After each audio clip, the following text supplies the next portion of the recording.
अल्हम्दुलिल्लाहि रब्बिल आलमीन वल आक़िबतु लिल मुत्तक़ीन वस्सलातु वस्सलामु अला सय्यिदिल अंबियाइ वल मुरसलीन मुहम्मदिन व आलिहि व सहबिहि अजमईन व मन तबिअहुम बि इहसान इला यौमिद्दीन। अऊज़ु बिल्लाहि मिनश शैतानिर रजीम। बिस्मिल्लाहिर रहमानिर रहीम। व क़ालू या अय्युहल्लज़ी नुज़्ज़िला अलैहि ज़िक्रु इन्नका लमजनून लौ मा तातीना बिल मलाइकति इन कुन्त मिनस सादिक़ीन मा नुनज़्ज़िलुल मलाइकत इल्ला बिल हक़्क़ि व मा कानू इज़म मुनज़रीन इन्ना नहनु नज़्ज़लना ज़िक्र व इन्ना लहु लहाफ़िज़ून। व अन उस्मान इब्न अफ़्फ़ान रज़ियल्लाहु तआला अन्हु अन्नहु क़ाल क़ाल रसूलुल्लाहि सल्लल्लाहु अलैहि वसल्लम खैरुकुम मन तअल्लमल क़ुरआन व अल्लमह रवाहुल बुखारी। व अन उस्मान इब्न अफ़्फ़ान रज़ियल्लाहु तआला अन्हु अन्नहु क़ाल क़ाल रसूलुल्लाहि सल्लल्लाहु अलैहि वसल्लम यशफ़अु यौमल क़ियामति सलासतुन अल अंबियाउ सुम्मल उलमाउ सुम्मश शुहदाउ। व अन मुआज़िल जुहनी रज़ियल्लाहु तआला अन्हु अन्नहु क़ाल क़ाल रसूलुल्लाहि सल्लल्लाहु अलैहि वसल्लम मन क़रअल क़ुरआन व अमिल बिमा फ़ीही अलबसल्लाहु तआला वालिदैहि ताजन यौमल क़ियामह ज़ौउहु अहसनु मिन ज़ौइश शम्स फ़ी बुयूतिद दुनिया फमा ज़न्नुकुम बिल्लज़ी अमिल बिहाज़ा औ कमा क़ाल अलैहिस्सलातु वस्सलाम। स्टेज पर तशरीफ़ फरमा मुअज़्ज़ज़ उलमाए किराम और मुअज़्ज़ज़ सामीन हज़रात, पर्दा नशीन माओ और बहनों, मैंने कुरान करीम के सूरतुल हिज्र की चंद आयतें और आकाए नामदार ताजदार मदीना जनाब मुहम्मदुर रसूलुल्लाह सल्लल्लाहु अलैहि वसल्लम की चंद अहादीस मुबारका आप हजरात के सामने तिलावत की है। कुरान करीम की जिस आयत की मैंने आपके सामने तिलावत की है, उस आयत में अल्लाह रब्बुल इज़्ज़त ने दो मज़मून को बयान फरमाया है। एक तो कुफ़ारे मक्का के एतराज़ को बयान फरमाया और दूसरे अल्लाह रब्बुल इज़्ज़त ने अपनी पाकीज़ा किताब, अपनी मुक़द्दस किताब, अपना पाकीज़ा कलाम कुरान करीम की हिफाजत की क्या शक्लें होंगी, क्या तदबीरें होंगी, क्या इंतज़ामी उमूर होंगे और क़यामत तक किस तरीके से इसकी हिफाजत होती रहेगी, इसको बयान फरमाया है।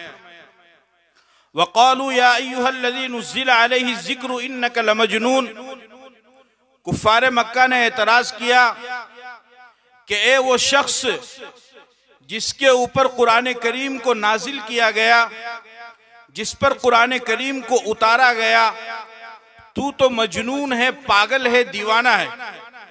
यानी कुफ़ारे मक्का ने हमारे नबी पाक सल्लल्लाहु अलैहि वसल्लम से ये कहा कि आपके ऊपर जो कुरान उतरता है, आप तो मजनून हैं, आप पागल हैं, आप दीवाने हैं। और अगर आप सच्चे हैं तो जो फरिश्ता आपके पास में कुरान लेकर के आता है, जो फरिश्ता अल्लाह की तरफ से आपके पास वही लेकर के आता है, तो वो फरिश्ता फिर हमारे सामने क्यों नहीं आता? अगर आप सच्चे हैं तो जिस तरीके से फरिश्ता आपके पास में वही लेकर के कुरान करीम को लेकर के आता है, उसी तरीके से फरिश्ते को हमारे सामने भी आना चाहिए। अल्लाह रब्बुल इज़्ज़त ने कुफ़ारे मक्का के इन एतराज़ के दो जवाब दिए। एक हाकिमाना जवाब दिया और दूसरा हकीमाना जवाब दिया। हाकिमाना जवाब ये दिया कि फरिश्ते पैगंबरों के पास तो अल्लाह की वही, अल्लाह का पैगाम लेकर के आते हैं, लेकिन मखलूक के पास, लोगों के पास फरिश्ते अल्लाह का पैगाम लेकर के नहीं आते हैं, बल्कि अल्लाह का अजाब लेकर के आते हैं।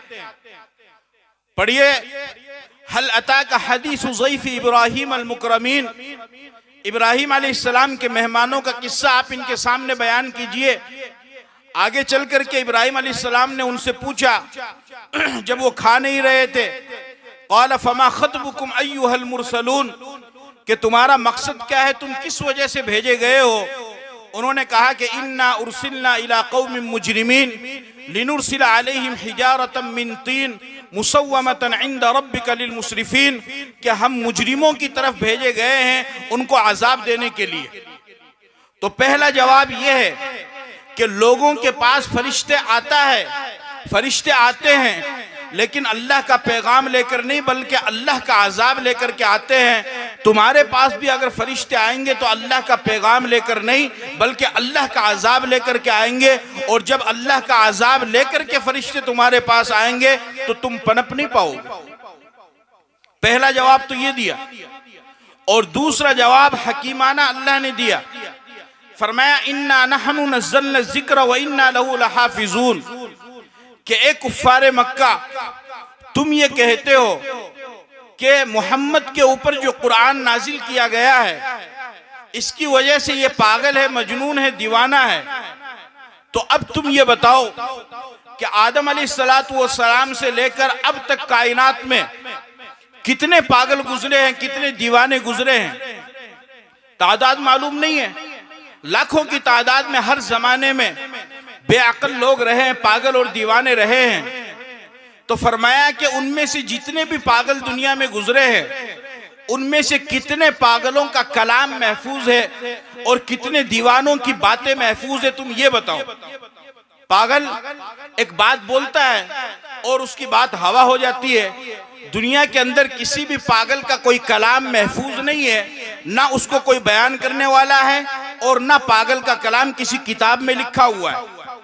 तो अल्लाह ने यह जवाब दिया कि जिस तरीके से दुनिया में किसी पागल का कोई कलाम महफूज नहीं है, अगर खुदा ना खास्ता मेरा नबी जिसके ऊपर तुम पागल और मजनून होने का इल्जाम लगा रहे हो, इसका कलाम भी महफूज नहीं होता। लेकिन मैं ये वादा दिलाता हूँ और मैं ये यकीन दिलाता हूँ और मैं ये गारंटी के साथ में कह सकता हूँ कि हम अपने इस नबी के ऊपर जो जिक्र नाजिल करने जा रहे हैं, यानी जो कुरान नाजिल करने जा रहे हैं, वो कुरान महफूज है और क़यामत तक महफूज रहेगा। वो कुरान महफूज है और क़यामत तक महफूज रहेगा। चुनांचे लोहे महफूज में कुरान महफूज था और अब भी है। फी लौह बल हुवा कुरान मजीद फी लौह महफूज।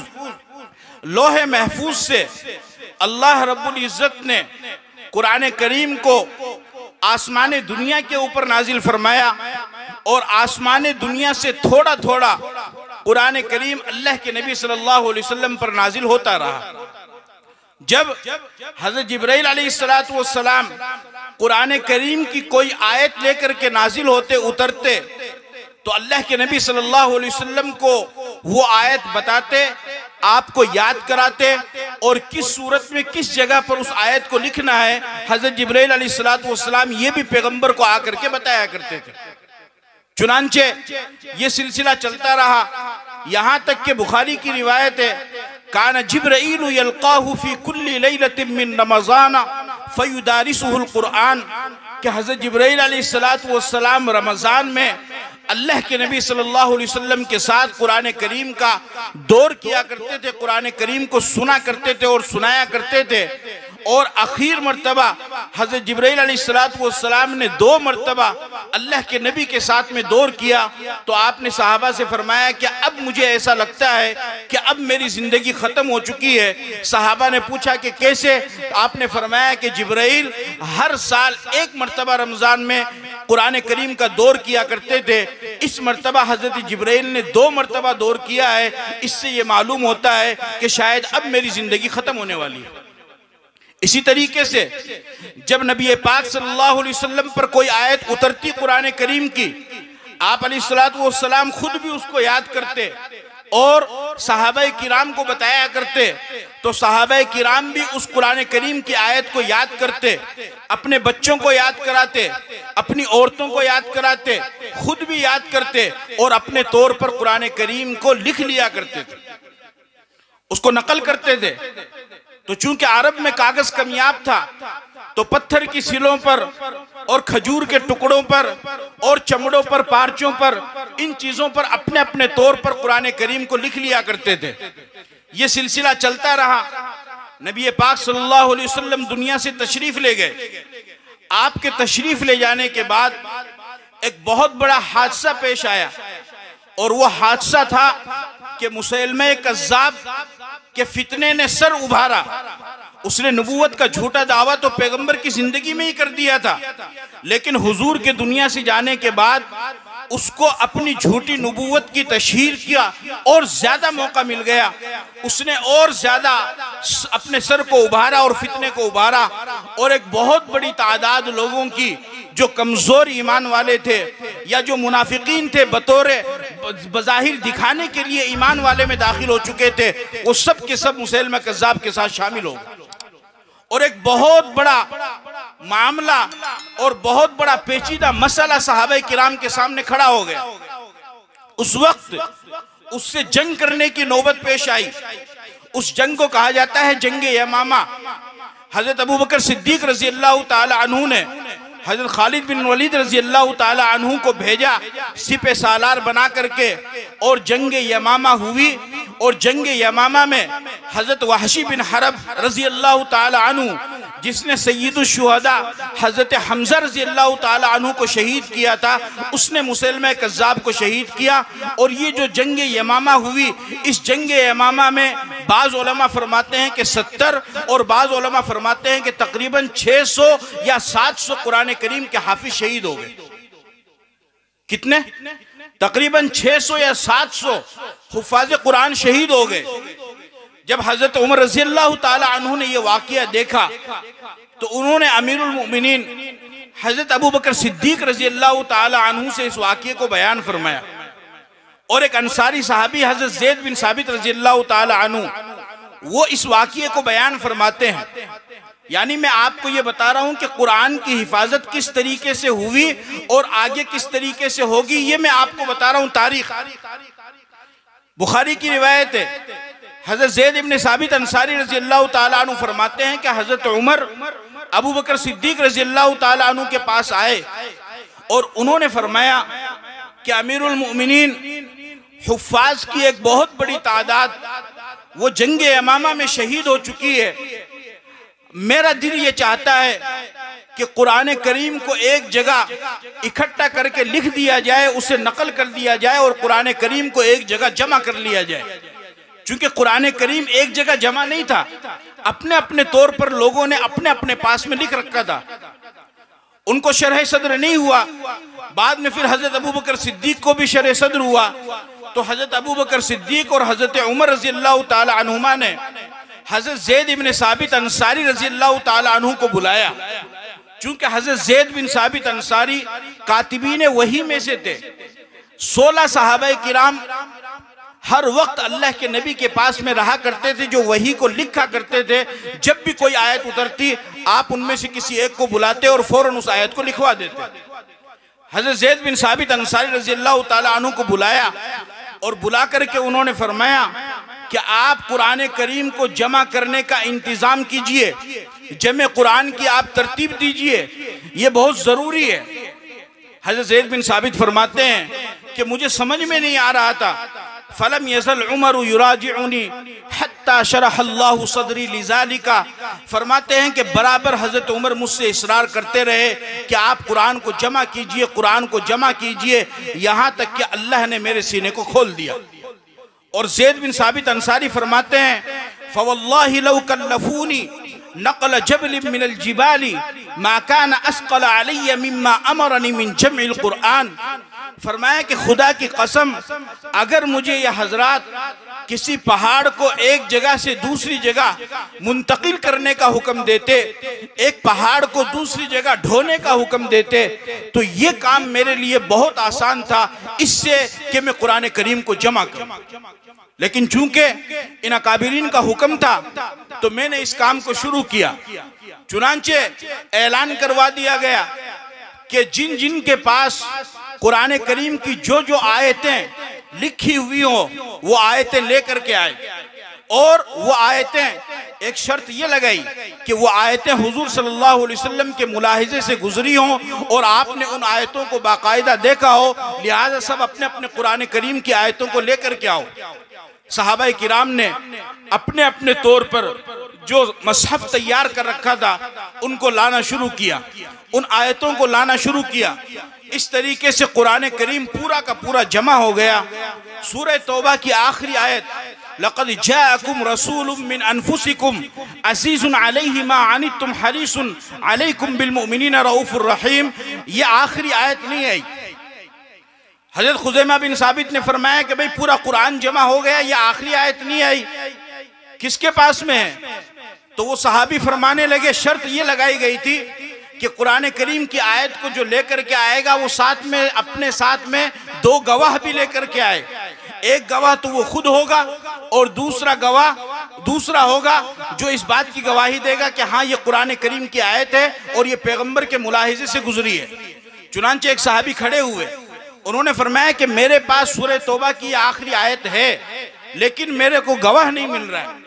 हजरत ज़ैद बिन साबित अंसारी रज़ी अल्लाह ताला अन्हु ने फरमाया कि तुम वो आयत मुझे दिखाओ तो सही। हजरत ज़ैद बिन साबित ने जब उस आयत को देखा तो वो आयत हजरत ज़ैद बिन साबित के हाथ ही की लिखी हुई थी। फरमाया कि ये तो मेरे हाथ की लिखी हुई, इसका गवाह मैं हूँ। चुनांचे इस तरीके से कुरान करीम को जमा कर दिया गया और मुख्तलिफ कागजों पर लिख करके पूरा थैला तैयार कर करके अबू बकर सिद्दीक रज़ी अल्लाह ताला अन्हु ने उस थैले को अपनी लाडली बेटी उम्मुल मोमिनीन हजरत आयशा रज़ी अल्लाह ताला अन्हा के घर पे पहुंचवा दिया कि अब जब कभी जरूरत पड़ेगी वहां से कुरान करीम को ले लेंगे। ये सिलसिला चलता रहा। अबू बकर सिद्दीक का इंतकाल हो गया, है तो उमर फारूक रज़ी अल्लाह ताला अन्हु का दौर हुकूमत आया। उनकी हुकूमत भी तकरीबन 10-12 साल रही, फिर वो भी दुनिया से चले गए। उनके दुनिया से जाने के बाद जब हजरत उस्मान बिन अफ़्फ़ान रज़ी अल्लाह ताला अन्हु अमीरुल मोमिनीन बने तो उनके जमाने में एक वाक़िया पेश आया। आज़रबाईजान अफगानिस्तान में, वहां पर जंग चल रही थी। हजरत हुज़ैफ़ा इब्नुल यमान रज़ी अल्लाह ताला अन्हु उस जंग में मौजूद थे। उन्होंने हजरत उस्मान रज़ी अल्लाह ताला अन्हु से फरमाया, या अमीर अल-मुमिनीन अदरिक हादिहिल उम्मत क़ब्ल अन यख्तलिफू फिल किताबी इख्तिलाफ अल-यहूदी वन नसारा, कि ए अमीरुल मोमिनीन इससे पहले कि उम्मत यहूदियों और ईसाइयों की तरह किताब में इख्तिलाफ करने लग जाए, आप उम्मत की खबर लीजिए। हजरत उस्मान ने पूछा कि क्या हुआ? हजरत हुज़ैफ़ा इब्नुल यमान ने फरमाया कि मैं आर्मीनिया और आज़रबाईजान की जंग में मौजूद था तो वहां पर मैंने देखा कि लोग कुरान करीम की क़िराअत के बारे में इख्तिलाफ कर रहे हैं। इख्तिलाफ कैसे? उन्ज़िलल कुरान अला सबअति अहरुफिन, कुरान 7 हरफों पर उतारा गया है। तो हर आदमी अपने अपने हिसाब से कुरान करीम की तिलावत करता था और सब ने अपने अपने हिसाब से लिख रखा था। किसी ने नुज़ूल के एतबार से, किसी ने लुगत के एतबार से, किसी ने अपने मौका महल के एतबार से और किसी ने अपनी याददाश्त के लिए अपने तौर पर कुरान करीम पर थोड़ा सा हाशिया भी चढ़ा रखा था। और जो कुरान को पढ़ता वो कहता है कि हमारा कुरान सही है, जो कुरान को पढ़ता वो कहता है कि हमारा कुरान सही है। इस तरीके से उम्मत में इख्तिलाफ पड़ने लगा। हज़रत हुज़ैफ़ा बिन यमान ने हज़रत उस्मान से फरमाया कि आप लोगों को कुरान पर जमा करो। चुनांचे हज़रत उस्मान रज़ी अल्लाह ताला अन्हु ने ऐलान करवाया। फिर दोबारा हज़रत ज़ैद बिन साबित को बुलाया। अब हज़रत ज़ैद बिन साबित बूढ़े हो चुके हैं और फिर हज़रत ज़ैद बिन साबित से फरमाया कि तुम दोबारा कुरान करीम को जमा करो। अब वो कुरान करीम जो अबू बकर सिद्दीक के ज़माने में जमा हुआ था उस थैले को वहां से मंगवाया गया और ऐलान किया गया कि कुरान करीम को लेकर के आओ और अपने साथ एक गवाह लेकर के आओ। और 5 लोगों की कमेटी बनाई, उसमें 4 नौजवानों को और शामिल किया और एक हज़रत ज़ैद बिन साबित, और फरमाया कि कुरान को मिलाते जाओ और ये खुद भी हाफिज है और बहुत सारे सहाबा भी हाफिज है। चुनांचे इस मर्तबा जब कुरान करीम को जमा किया गया तो सूरतुल अहज़ाब की एक आयत मिनल मुमिनीन रिजालुन सदक़ू मा अहदुल्लाह अलैहि नहीं आई। ऐलान किया गया कि भाई ये आयत नहीं आई, ये आयत किसके पास में है? तो लोगों ने बताया कि ये आयत हजरत खुज़ैमा इब्न साबित रज़ी अल्लाह ताला अन्हु के पास में है। उनसे पूछा गया कि भाई हम कुरान करीम को जमा कर रहे हैं, सूरतुल अहज़ाब की एक आयत नहीं आई है और हमने सुना है कि तुम्हारे पास में, तुम वो कुरान की आयत क्यों नहीं लेकर के आते हो? तो बताया गया कि खुज़ैमा इब्न साबित के पास कोई गवाह नहीं है, दूसरा गवाह नहीं मिल रहा है और आपने गवाह की शर्त लगा रखी है। तो फिर लोगों ने कहा कि भाई खुज़ैमा इब्न साबित रज़ियल्लाहु ताला अन्हु की तो अकेले की गवाही काफी है, उनको दूसरे गवाह की जरूरत ही नहीं है। खुज़ैमा इब्न साबित को दूसरे गवाह की जरूरत ही नहीं है। उसका दरअसल एक वाकया पेश आया, अबू दाऊद शरीफ किताबुल अक़ज़िया में वो वाकया मौजूद है। वो वाकया क्या है? नबी पाक सल्लल्लाहु अलैहि वसल्लम ने एक देहाती से घोड़ा खरीदा, मामला तय हो गया और आपने फरमाया कि ठीक है, तुम मेरे पीछे पीछे मदीना आ जाओ और मैं तुमको वहां पर जाकर के कीमत अदा कर दूंगा। आप जरा तेज चल रहे थे, वो देहाती पीछे आ रहा था और लोग भी आ गए, उसने उनसे भी मामला कर लिया। नबी पाक सल्लल्लाहु अलैहि वसल्लम ने उस घोड़े की जो कीमत लगाई थी, लोगों ने उससे ज्यादा कीमत लगा दी। अच्छा, लोगों को ये मालूम नहीं था कि हुजूर ने घोड़ा खरीद लिया है और ना उस देहाती ने बताया। उस देहाती ने देखा कि इसकी कीमत तो ज्यादा लग रही है, चुनांचे उसने हुजूर से कहा कि आप जो है ना मेरा घोड़ा मुझे वापस कीजिए।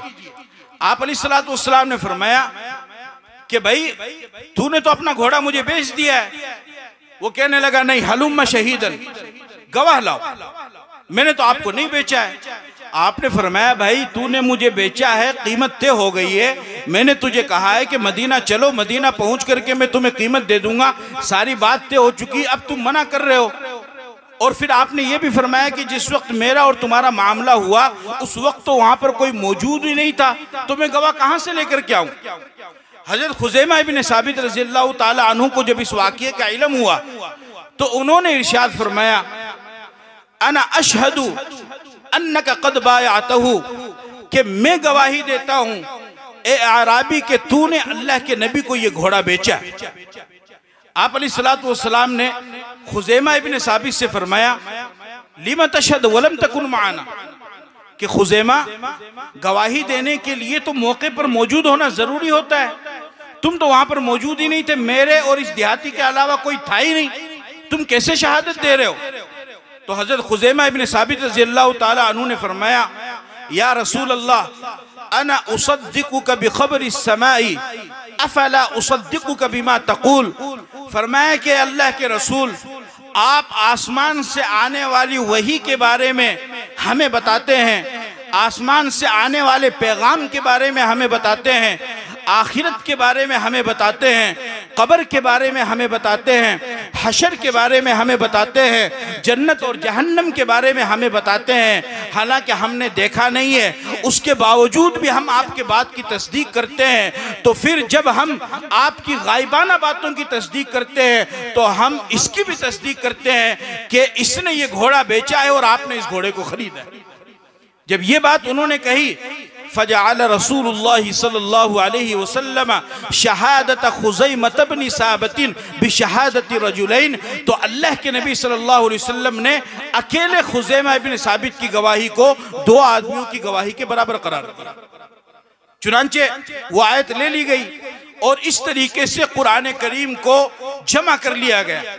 अब अल्हम्दुलिल्लाह कुरान करीम पर पूरी उम्मत का इजमा हो चुका है और पूरी उम्मत में कहीं पर भी किसी भी तरह का कोई इख्तिलाफ नहीं है।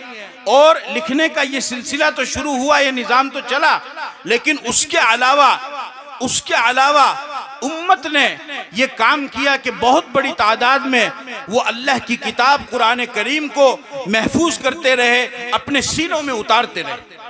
और आज तक अल्हम्दुलिल्लाह ये सिलसिला चल रहा है, आज तक चल रहा है। कुरान करीम की हिफाजत की जिम्मेदारी अल्लाह ने ली है, उसके ज़राए अल्लाह ने बनाए। एक जरिया ये बनाया कि कुरान की अजमत, कुरान की मोहब्बत, कुरान की अहमियत अल्लाह ने लोगों के दिल में उतारी, लोगों के दिल में कुरान की अजमत उतरी। मुसलमान ने इस किताब को अल्लाह की किताब समझा, इस कुरान को अल्लाह की किताब समझा, इसको अल्लाह का पाकीज़ा कलाम समझा, इसको अल्लाह की आखिरी किताब समझा, मुसलमान ने इस कुरान को अपने सीने से लगाया। मुसलमान ने इस कुरान की हिफाजत इस तरीके से की कि अपने बच्चों को उन्होंने कुरान करीम को सिखाया, अपनी बच्चियों को उन्होंने कुरान करीम को सिखाया। बाप के दिल में कुरान की अजमत पैदा हुई, उसने अपने बेटे को पढ़ाया। माँ के दिल में कुरान की अजमत पैदा हुई, उसने अपनी बेटी को पढ़ाया। नाना के दिल में कुरान की अजमत पैदा हुई, उसने अपने नवासे को पढ़ाया। दादा के दिल में कुरान की अजमत पैदा हुई, उसने अपने पोते को पढ़ाया। इस तरीके से अल्लाह पाक मुसलमान के दिल में कुरान की अजमत, कुरान की अहमियत, कुरान की अकीदत, कुरान की मोहब्बत, कुरान की अजमत, कुरान की फजीलत को उतार करके इन बच्चों के दिलों के अंदर डाला। तो ये बच्चे एक तरफ कुरान करीम को सीखने वाले बने, नाजरा खां बने, हाफिज कुरान बने, तो वहीं पर दूसरी तरफ अल्लाह पाक इस जरिए से अपनी किताब कुरान करीम की हिफाजत करवाता रहा। और इस तरीके से ये हिफाजत कयामत तक होती रहेगी, कयामत तक होती रहेगी। दौरे सहाबा से हिफ्ज का मामूल चला आ रहा है, और जिन्होंने इसको हल्के में लिया आज वो हिफ्ज कुरान की दौलत से महरूम है। उलमाए किराम बैठे हैं, इनकी मौजूदगी में एक बहुत बारीक मसला आपके सामने अर्ज करता हूं। और दूसरा जरिया अल्लाह ने क्या बनाया कुरान करीम की हिफाजत का, कि नमाज में उसको फर्ज किया। मुतलक किरात नमाज में फर्ज है, फिर सूरह फातिहा पढ़ना ये अलग वाजिब है, और उसके बाद में एक बड़ी आयत या 3 छोटी आयतों की मिकदार पढ़ना ये अलग वाजिब है। बाकी मुतलक किरात करना नमाज में फर्ज है। अब जब मुसलमान नमाज पढ़ेगा तो नमाज में कुरान पढ़ना भी जरूरी है, तो लाजमी तौर पर वो कुछ ना कुछ कुरान तो याद करेगा, याद करेगा। ये निज़ाम अल्लाह ने चलाया। फिर तरावी को सुन्नत मुअक्कदा करार दिया। तरावी का पढ़ना और तरावी का सुनना रमजान के महीने में इसको सुन्नत मुअक्कदा करार दिया है। लिहाजा जो कुरान करीम को पढ़ना जानता है, जो कुरान करीम का हाफिज है, वो तरावी में कुरान करीम को सुनाए, उसके लिए ये सुन्नत मुअक्कदा है। और जो कुरान को पढ़ना नहीं जानता है, जो हाफिज कुरान नहीं है, वो तरावी में कुरान को सुने, उसके लिए ये सुन्नत मुअक्कदा है। देखने का रिवाज नहीं है, नमाज में भी नहीं है। एक रिवायत है, और वो भी बुखारी में और बगैर सनद के, हजरत आयशा रज़ियल्लाहु ताला अन्हा का एक गुलाम था ज़कवान। उसके पीछे हजरत आयशा रज़ियल्लाहु ताला अन्हा नफल पढ़ा करती थी, तरावी पढ़ा करती थी। उसके बारे में आता है काना यउम्मु फिल मुसहफ, कि वो मुसहफ में तिलावत करता था। इसके 2 मतलब है। एक मतलब उलमा ने यह बयान किया है कि वो कुरान करीम को देख करके पढ़ता था नमाज में, नफल में, तरावी में कुरान करीम को देख करके पढ़ता था। और दूसरा मतलब उलमा ने यह बयान किया है इस रिवायत का कि वो कच्चा हाफिज था, तो कुरान करीम को अपने बगल में रहल में रख लिया करता था, और जब कहीं कोई गलती आती तो उसको देख लिया करता था, और हजरत आयशा उसके पीछे तरावी या नफल पढ़ा करती थी। अब ये एक रिवायत आई है। इस रिवायत की वजह से अइम्मे अरबा के दरमियान इख्तिलाफ हो गया। इमाम आजम अबू हनीफा रहमतुल्लाह अलैह फरमाते हैं कि नमाज में कुरान करीम को देख कर पढ़ना जायज नहीं है, चाहे फर्ज नमाज हो या नफल नमाज हो। अगर कोई कुरान में देख करके नमाज में कुरान देख करके तिलावत करेगा, पढ़ेगा, तो नमाज नहीं होगी। और इसी तरीके से अगर कोई कुरान में देख करके नमाज में लुक्मा देगा तो उसकी भी नमाज बातिल हो जाएगी। इमाम मालिक रहमतुल्लाह अलैह की एक रिवायत यह है कि फर्जों में तो देख कर कुरान पढ़ने की इजाजत नहीं है, लेकिन नफलों में इजाजत है। इमाम शाफी रहमतुल्लाह अलैह फरमाते हैं कि फर्जों में और नफलों में सब नमाजों में कुरान को देखकर पढ़ना जायज है। इमाम अहमद बिन हंबल रहमतुल्लाह अलैह फरमाते हैं कि फर्जों में तो कुरान को देखकर नहीं पढ़ सकते हैं, अलबत्ता नफलों में इजाजत है। और ज़कवान की जो रिवायत है वो भी नफलों की है। लेकिन हम जिस मसलक को मानते हैं उस मसलक के अहनाफ के जलीलुल कद्र बानी और फकीह इमाम आजम अबू हनीफा रहमतुल्लाह अलैह फरमाते हैं कि नमाज में कुरान को देखकर पढ़ना जायज नहीं है, चाहे फर्ज नमाज हो या नफल नमाज हो। और जिन्होंने जायज होने की इजाजत दी उनको क्या खमियाजा भुगतना पड़ा। और हमारे इमाम साहब ने कुरान नमाज में कुरान को देखकर पढ़ने की इजाजत नहीं दी, तो इसका क्या फायदा हुआ? इसका फायदा यह हुआ, उस्ताजुल मोहतरम हजरत मौलाना मुफ्ती सईद अहमद साहब पालनपुरी रहमतुल्लाह अलैह फरमाते हैं कि हमारे मसलक के बड़े इमाम आजम अबू हनीफा रहमतुल्लाह अलैह ने कुरान करीम को नमाज में देखकर पढ़ने की इजाजत नहीं दी।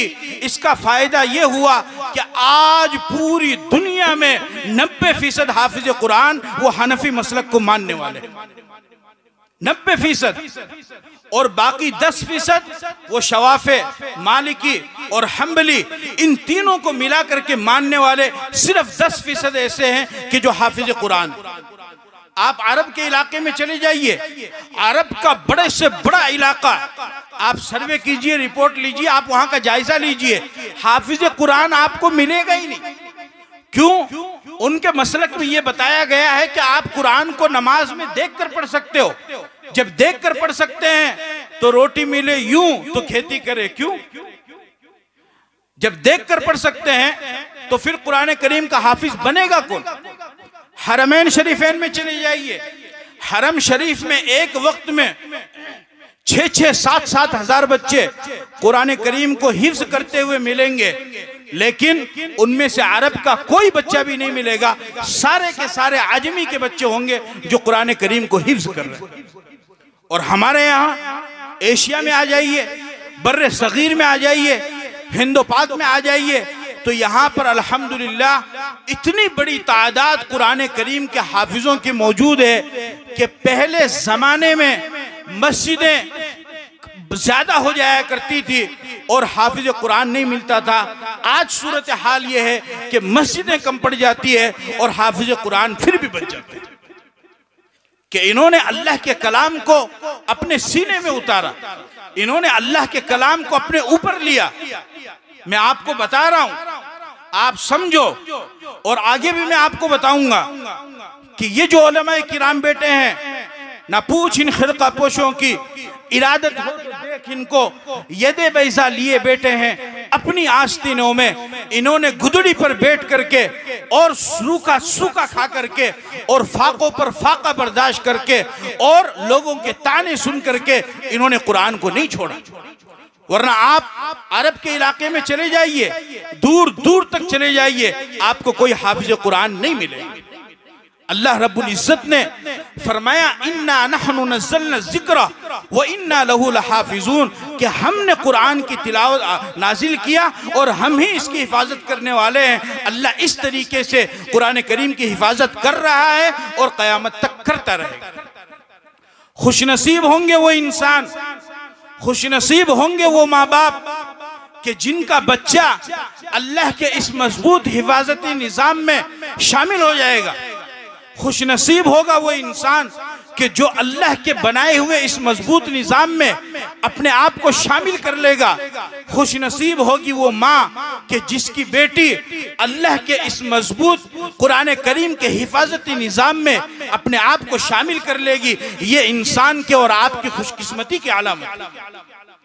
सहाबाए किराम रिज़वानुल्लाहि ताला अलैहिम अजमाइन ने किस तरीके से कुरान करीम को अपने सीने से लगाया, किस तरीके से उसको पढ़ा। अबू दाऊद शरीफ की रिवायत है, गज़वा ज़ातुर रिका के मौके पर जब सहाबा वापिस आए तो आप अलैहिस्सलातु वस्सलाम ने 2 सहाबी को जिम्मेदारी दी। आपने फरमाया कि भाई लश्कर रात को आराम करेगा, तो कोई दुश्मन अचानक रात को आकर के हमला ना कर दे, तो पहरादारी करने के लिए 2 शख्स खड़े हो जाओ। 2 सहाबी खड़े हुए, एक अंसारी और दूसरे मुहाजिर। वो पहाड़ पर चले गए, दुश्मन ताक में लगा हुआ था और वो ये चाह रहा था कि कब मौका मिले और मैं मुसलमानों के मोहम्मद के लश्कर पर हमला करूं और उनको खत्म कर दूं। चुनांचे वो सहाबी आपस में बात करते रहे, फिर उनका एक साथी सो गया, तो उन्होंने सोचा कि मेरा एक साथी तो सो गया है और रात भर मुझे जागना है, तो जाग करके यूं ही फजूल जाग करके मैं अपनी रात क्यों खराब करूं, क्यों ना कुछ इबादत कर लूं, कुरान करीम की तिलावत कर लूं। चुनांचे वो सहाबी खड़े हुए और उन्होंने नमाज में नियत बांधी नफल की और कुरान करीम की तिलावत शुरू कर दी। दुश्मन देख रहा है, उसने दूर से अंदाजा लगाया कि कोई शख्स खड़ा है। उसने ये महसूस किया कि ये पहरेदार है और जब तक इसको नहीं खत्म किया जाएगा मैं आगे हमला करने नहीं जा सकता हूं। चुनांचे उसने वहां से तीर चलाया, दूसरा चलाया, तीसरा चलाया, चौथा चलाया, इस तरीके से तीर पर तीर चलाता रहा। और सहाबी कुरान को पढ़ रहे हैं और उनके जिस्म से खून निकल रहा है, खून निकल रहा है। जब बिल्कुल आखिर वक्त हुआ और उनको ये महसूस हुआ कि अब अगर मैंने अपनी नमाज पूरी नहीं की और नमाज पूरी करके अपने साथी को नहीं जगाया तो फिर मैं तो शहीद हो जाऊंगा, ये दुश्मन आएगा और पीछे से सब पर हमला कर देगा, हम सब के लिए परेशानी हो जाएगी। चुनांचे फौरन उन्होंने रुकू सजदा किया, अपनी नमाज मुकम्मल की और अपने साथी को जगाया। जब उनके साथी को जगाया तो उन्होंने देखा कि ऐसा हाल, तो उन्होंने फरमाया ये क्या हुआ, पता नहीं कौन तीर मार रहा है। तो उन्होंने फरमाया कि इतने तीर तुम्हें लगे, तुम्हें होश ही नहीं था, तुम पहले हमें बताते, तुमने हमें क्यों नहीं कहा। उन्होंने क्या बेहतरीन जवाब दिया, फरमाया कुन्तु फी सूरतिन अक़रऊहा फलन उहिब्ब अन अक़तअहा, कि मैंने जब तू सो गया था तो मैंने नफल नमाज की नीयत बांधी और नमाज में मैंने सूरह कहफ की तिलावत शुरू की और तीर दुश्मन मुझ पर मारता रहा। मेरे दिल ने गवारा नहीं किया कि मैं कुरान करीम की तिलावत को छोड़ दूं। अगर मुझे इस बात का पुख्ता यकीन होता कि मैं खत्म नहीं होऊंगा और मेरे जिस्म में थोड़ी बहुत भी ताकत और सकत बाकी रहेगी तो मैं तीर पर तीर खाता रहता, लेकिन सूरह कहफ को मुकम्मल करके ही मैं अपनी नमाज पूरी करता। लेकिन मुझे इस बात का अंदेशा हुआ कि शायद अब मेरे जिस्म में जान नहीं है, लिहाजा इस वजह से मैं उस सूरत को तर्क करके मैं आपको जगा रहा हूं। क्या कुरान से इश्क था कि तीर पर तीर खाए जा रहा है लेकिन कुरान की तिलावत को नहीं छोड़ा। यूं कुरान थोड़ी हमारे पास पहुंच गया, यूं थोड़ी हमारे पास कुरान पहुंच गया, इतनी आसानी से कुरान नहीं पहुंचा है। उसैद इब्न हुज़ैर रज़ी अल्लाह ताला अन्हु सहाबी रसूल हैं, खजूर का बाग है, कुरान करीम की तिलावत कर रहे हैं, पास में घोड़ा बंधा हुआ है और एक बच्चा है जो सोया हुआ है। कुरान करीम की आवाज, बुलंद आवाज से कुरान की तिलावत करते हैं, घोड़ा बिदकता है, खतरा होता है कि कहीं घोड़ा बिदक करके बच्चे को ना कुचल दे। फिर आहिस्ता पढ़ने लगते हैं, फिर जब आहिस्ता पढ़ने लगते हैं तो फिर सुस्ती आ जाती है, मन नहीं लगता है, फिर थोड़ा जोर से तिलावत करना शुरू कर देते हैं, फिर घोड़ा बिदकता है, फिर खतरा होता है कि घोड़ा कहीं बच्चे को नुकसान ना पहुंचा दे। इस तरीके से कुरान करीम की पूरी रात आहिस्ता और जोर से जहरन और सिर्रन तिलावत करते रहे। सुबह के वक्त में उन्होंने क्या देखा, सुबह के वक्त में उन्होंने देखा कि एक सफेद सी चीज है जो उनके घर से निकल करके जा रही है। चुनांचे फजर की नमाज के बाद नबी पाक सल्लल्लाहु अलैहि वसल्लम के पास तशरीफ लाए और कहा कि या रसूल अल्लाह, कि आज मेरे साथ एक अजीब वाक़िया पेश आया है। आपने फरमाया क्या हुआ? फरमाया कि मैं कुरान की तिलावत कर रहा था और ऐसा ऐसा वाक़या पेश आया, वो सारी चीजें तो मुझे समझ में आ गई, लेकिन सुबह के वक्त कुछ सफेद चीजें मेरे कमरे से, घर से निकल करके बाहर की तरफ जा रही थी, मुझे वो समझ में नहीं आई। उसैद इब्न हुज़ैर फरमाते हैं फरफ़अतु रअसी इला समाई फ़इज़ा मिस्लु ज़ुल्लती फ़ीहा अमसालुल मसाबीह, कि मैंने सफेद चीजों को देखा। आप अलैहिस्सलातु वस्सलाम ने पूछा कि उसैद इब्न हुज़ैर वमा तदरी माज़ा का, तुम्हें मालूम है कि वो चीजें क्या थी? उन्होंने फरमाया कि या रसूल अल्लाह, मुझे तो नहीं पता। आप अलैहिस्सलातु वस्सलाम ने फरमाया या उसैद इब्न हुज़ैर तिलकल मलाइकतु दनत लिसौतिका वलौ क़रअत लअस्बहत यंज़ुरु अन्नास इलैहा ला ततवारा मिनहुम। फरमाया कि उसैद इब्न हुज़ैर वो कोई सफेद चीज नहीं थी, बल्कि वो आसमान से आए हुए फरिश्ते थे जो तुम्हारे कुरान को सुनने के लिए आए थे। अगर तुम सुबह के वक्त तक अपनी तिलावत को जारी रखते तो आज मदीने के लोग उन फरिश्तों को अपनी आंखों से देख लेते। उनकी तिलावत सुनने के लिए फरिश्ते आया करते। फरिश्ते को अल्लाह ने पढ़ने की तौफीक नहीं दी है, पढ़ने की इजाजत नहीं दी है, पढ़ने की ताकत कुरान करीम को पढ़ने की ताकत फरिश्तों को नहीं मिली है। फरिश्ते कुरान को सुन सकते हैं, कुरान को समझ सकते हैं, लेकिन कुरान को पढ़ नहीं सकते हैं। सिर्फ सय्यदुल मलाइका हज़रत जिब्राइल अलैहिस्सलातु वस्सलाम को ये फजीलत हासिल हुई है कि उनको अल्लाह ने कुरान करीम को पढ़ने का मौका दिया। उसके अलावा किसी भी फरिश्ते को, फरिश्ते तरसते हैं कि हमें मौका मिले, हम अल्लाह के कलाम को पढ़ें, हम अल्लाह के कलाम को सुने, क्योंकि फरिश्ते अल्लाह के कलाम की अजमत को जानते हैं, कलाम इलाही की अहमियत को जानते हैं। पढ़ो कुरान करीम, माज़ा क़ाल रब्बुकुम क़ालुल हक़ व हुवल अलियुल कबीर, कि जब अल्लाह की तरफ से ऐलान होता है तो पूरे आसमान पर गशी तारी हो जाती है। फरिश्ते पूछते हैं कि ऊपर से क्या हुक्म आया है, उनको बताया जाता है कि अल्लाह की तरफ से ये हुक्म आया है। तो फरिश्ते कुरान करीम को समझ सकते हैं, सुन सकते हैं, लेकिन पढ़ने की उनको ताकत अल्लाह ने नहीं दी है। फरिश्ते वो मखलूक है, ला यासून अल्लाह मा अमरहुम व यफ़अलून मा युमरून। फरिश्ते गुनाह नहीं करते हैं, गुनाह का तसव्वुर भी उनके दिल के अंदर नहीं आता है। ला यस्बिकूनहु बिलक़ौली व हुम बिअम्रिही यफ़अलून, वो अपनी तरफ से कोई बात नहीं कहते हैं। नूर से अल्लाह ने उनको पैदा किया है। ऐसी नूरानी मखलूक फरिश्ते जिनको अल्लाह ने नूर से पैदा किया, जो गुनाह नहीं कर सकते हैं, लेकिन उनके अंदर भी ये ताकत नहीं है कि वो कुरान को पढ़े। और मुझे और आपको अल्लाह ने ये ताकत दी है कि हम जब चाहें, जिस तरीके से चाहे, जिस वक्त चाहे, जहां चाहे, जब चाहे, हम कुरान करीम को पढ़ सकते हैं। अब अगर हम कुरान करीम को ना पढ़े तो हमसे ज्यादा बदकिस्मत दूसरा कोई नहीं हो सकता। हमें अल्लाह ने यह मौका दिया है। इस तरीके से सहाबा किराम ने कुरान की हिफाजत की।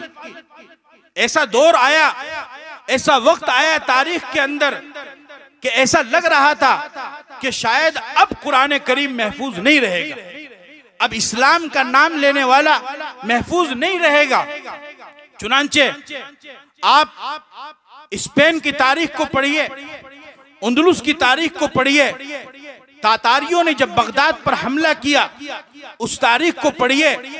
अज़बकिस्तान, ताजिकिस्तान, कजाकिस्तान, ताशकंद, इन तमाम इलाकों को पढ़िए।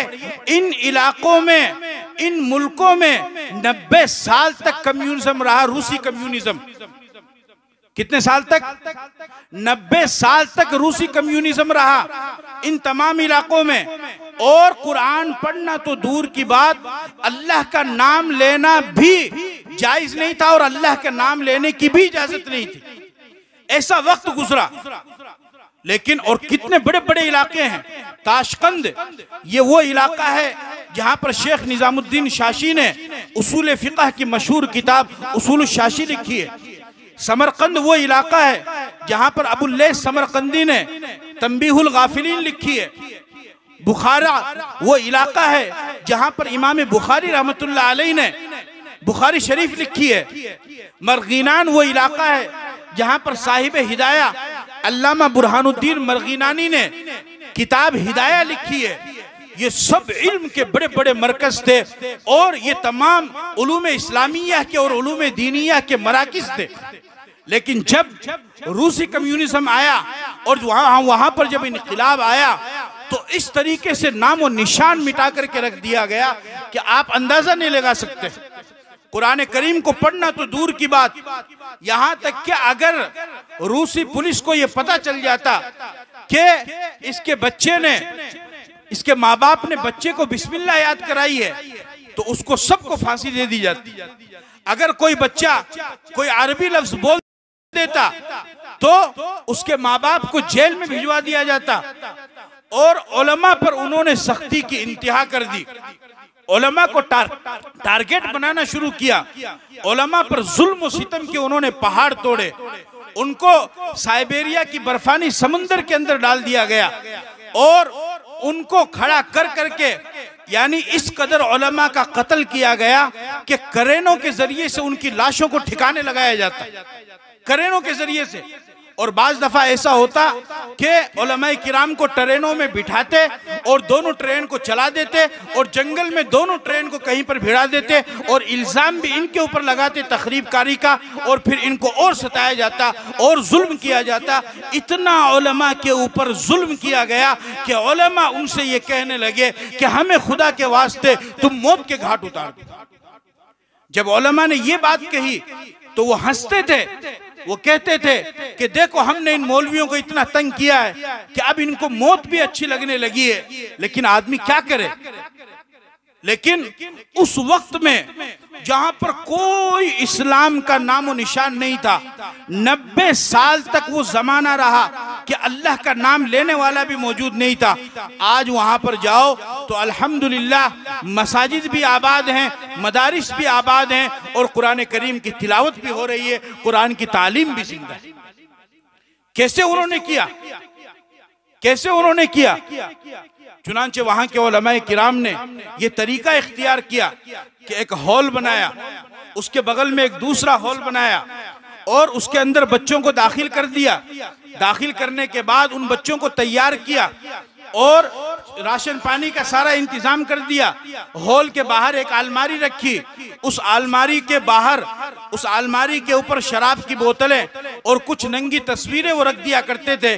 जब रूसी कम्युनिज्म वाले लोग आते थे वो देखते थे कि यहाँ पर तो शराब की बोतलें रखी हुई है और नंगी उरिया तस्वीर यहाँ पर लगी हुई है, चुनांचे वो समझते थे कि यहाँ पर कोई दीन इस्लाम की बात करने वाला नहीं है, ये सोच करके वो चले जाते थे। लेकिन उनके पाँव के नीचे वहीं पर उस कम्युनिस्ट के जमाने में अल्लाह अपने कुरान की तालीम भी दिला रहा था और कुरान की हिफाजत भी करवा रहा था। वहीं पर कुरान की हिफाजत भी हो रही थी। और बाद मर्तबा ऐसा होता कि कुल्हाड़ी लेकर के जंगल में चले जाते और जंगल में जाकर के 20-25 मील दूर जाकर के एक जगह जमा होते। एक हाफिज कुरान बच्चों को कुरान करीम सिखाता, लोगों को कुरान सिखाता। कुरान नहीं है, कुरान नाम की कोई चीज नहीं है, यानी कुरान की हिफाजत अल्लाह ने सफ़ों से ज्यादा सीनों के जरिए से अल्लाह ने करवाई है। सफ़ों से ज्यादा सीने के जरिए से अल्लाह ने कुरान करीम की हिफाजत करवाई है। कोई कुरान करीम नहीं है, लेकिन वो हाफिज कुरान बनाता। इस तरीके से उस कम्युनिज्म के जमाने में भी अल्लाह ताला ने कुरान करीम की हिफाजत फरमाई। आप अपने मुल्क की तारीख देखिए, हिंदुस्तान में देखिए, जब अंग्रेज नहीं आया उस वक्त शाह वलीउल्लाह मुहद्दिस दहलवी रहमतुल्लाह अलैह के ज़माने में तकरीबन 1000 दीनी मदरसे सिर्फ दिल्ली के अंदर मौजूद थे। 1000 दीनी मदरसे सिर्फ दिल्ली के अंदर मौजूद थे। अंग्रेज का जुल्म और सितम हुआ, उन्होंने ऐसा जुल्म ढाया, उलमा को टारगेट किया, मदरसों को टारगेट किया और सबको खत्म करना शुरू किया। तो दिल्ली का हाल ये हुआ कि दिल्ली में अगर कोई मुसलमान मर जाता तो उसका जनाजा पढ़ाने वाला और उसको मीरास का मसला बताने वाला कोई नहीं मिलता। या तो 1000 दीनी मदरसे थे या फिर कोई बताने वाला नहीं था, कोई समझाने वाला नहीं था। ऐसी नौबत, ऐसी सूरत हाल पैदा हुई। लेकिन क्या हुआ, उलमाए किराम सर जोड़ करके बैठे और उन्होंने देखा कि इस तरीके से तो दीन इस्लाम की तहरीक खत्म हो जाएगी। कुरान करीम को पढ़ने पढ़ाने वाले, कुरान करीम को सीखने सिखाने वाले, ये सब खत्म हो जाएंगे। चुनांचे उन्होंने वो सर जोड़ करके बैठे और फिर अल्लाह ने वो दिन भी दिखाया कि 15 मुहर्रमुल हराम 1283 हिजरी और 30 मई 1866 को हिंदुस्तान के एक मशहूर जिला सहारनपुर के एक गांव देवबंद में दारुल देवबंद की बुनियाद रखी गई। दारुल देवबंद का मकसद क्या था? दारुल देवबंद का मकसद था, जो अंग्रेज का जो मकसद था उसके खिलाफ दारुल देवबंद का मकसद था। अंग्रेज लॉर्ड मैकाले ने जो नजरिया तालीम पेश किया, वो नजरिया तालीम ये था कि लॉर्ड मैकाले ने, अंग्रेज ने ये कहा कि हमारी तालीम का मकसद ऐसी नस्ल को तैयार करना है जो शक्ल और सूरत के एतबार से हिंदुस्तानी हो, लेकिन सोच और फिक्र के एतबार से इंग्लिस्तानी हो, यानी हमारी गुलाम हो। दारुल देवबंद की बुनियाद रखी गई। उलमा ने फरमाया कि दारुल देवबंद से हमारा मकसद ऐसी नस्ल को तैयार करना है जो शक्ल और सूरत के एतबार से हिंदुस्तानी हो, लेकिन नजरिए और फिक्र और सोच के एतबार से इस्लामी हो, मुसलमान हो। चुनांचे अल्हम्दुलिल्लाह उसके बाद से मदारिस का सिलसिला शुरू हो गया और ये मदरसे का निज़ाम पूरी दुनिया के अंदर चल चुका है। आज हजारों की तादाद में मदरसे मौजूद हैं और उनके अंदर कुरान करीम की तालीम दी जाती है, सिखाई जाती है और कुरान करीम के हाफिज बन करके तैयार किए जाते हैं।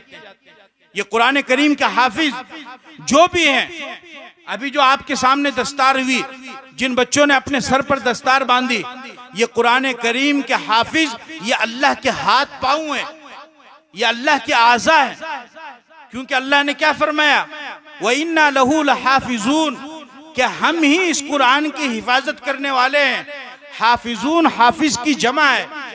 तो अल्लाह पाक खुद आसमान से उतर करके कुरान की हिफाजत के लिए नहीं आएंगे। चूंकि ये दुनिया है तो यहाँ पर असबाब को इख्तियार करना पड़ेगा। रिस्क देने वाला अल्लाह है, लेकिन आपको मेहनत करनी पड़ेगी, हाथ पांव हिलाने पड़ेंगे, तब जाकर के आपको रिस्क मिलेगा। औलाद देने वाला अल्लाह है, लेकिन उसके लिए आपको सबब इख्तियार करना पड़ेगा, और वो सबब है शादी करना, निकाह करना, उससे अल्लाह आपको औलाद देगा। तो अल्लाह तो हर चीज पर कादिर है, बगैर सबब के भी अल्लाह कर सकता है। लेकिन चूंकि दुनिया को अल्लाह ने दारुल असबाब बनाया है, तो अल्लाह यहाँ पर सबब को पैदा करता है। इसी तरीके से बेशक कुरान करीम की हिफाजत की जिम्मेदारी अल्लाह ने ली है, लेकिन अल्लाह खुद आसमान से उतर करके नहीं आएगा, बल्कि इन लोगों के जरिए से कुरान करीम की हिफाजत करवाएगा। लिहाजा ये कुरान करीम के हाफिज अल्लाह के हाथ और पांव हैं, क्योंकि इनके जरिए से अल्लाह कुरान की हिफाजत करवा रहा है। लिहाजा अब अगर कोई इंसान हाफिज कुरान से दुश्मनी करता है, उससे बुग़्ज़ मोल लेता है, उसको परेशान करता है, उसको तकलीफ देता है, उसको मुसीबत में डालता है, उसको तंग करता है, उससे दुश्मनी करता है, तो गोया कि वो हाफिज कुरान से नहीं, बल्कि वो अल्लाह के हाथ पांव से दुश्मनी कर रहा है। और जो अल्लाह के हाथ पांव से दुश्मनी करेगा, उसका क्या अंजाम होगा, आप खुद इसको सोच सकते हैं। असल हाफिज तो अल्लाह है। अच्छा, अल्लाह का निजाम देखो, अल्लाह का फजल देखो, अल्लाह का करम देखो, कि जो लक़ब अल्लाह ने अपने लिए रखा, वो लक़ब अल्लाह ने अपने फजल करम से इनको भी दे दिया। वजीर आजम एक लक़ब है। मुल्क का जो वजीर आजम होगा, उसी के नाम के आगे वजीर आजम का लक़ब लगाया जाएगा। अगर कोई दूसरा अपने नाम के आगे वजीर आजम का लक़ब लगा ले तो वो मुजरिम है। इसी तरीके से सदर जमहूरिया एक मकाम है, उसका एक लक़ब है। जो मुल्क का सदर जमहूरिया होगा, उसी के नाम के आगे सदर जमहूरिया लगाया जाएगा। लेकिन अगर आप अपने नाम के आगे सदर जमहूरिया लगा ले तो आप मुजरिम। ऐसा ही है। अब देखिए आप, तीन सिफात अल्लाह की है। कुरान का ताली कौन है? अल्लाह है। कुरान की तिलावत करने वाला कौन है? अल्लाह है। तिल्का आयातुल्लाहि नतलूहा अलैका बिलहक़, ये आयत बताती है कि कुरान की तिलावत करने वाला कौन है? अल्लाह है। लिहाजा ताली का लक़ब किसका है? अल्लाह का। कुरान की हिफाजत करने वाला कौन है? अल्लाह है। व इन्ना लहू लहाफिजून, लिहाजा हाफिज का लक़ब किसका है? अल्लाह का है। कुरान को पढ़ने वाला कौन है? अल्लाह है। फ़इज़ा क़रअनाहु फ़त्तबि क़ुरआना, यह आयत बताती है कि कुरान का कारी कौन है? अल्लाह है। तो कुरान का ताली वो भी अल्लाह, कुरान का हाफिज वो भी अल्लाह, कुरान का कारी वो भी अल्लाह।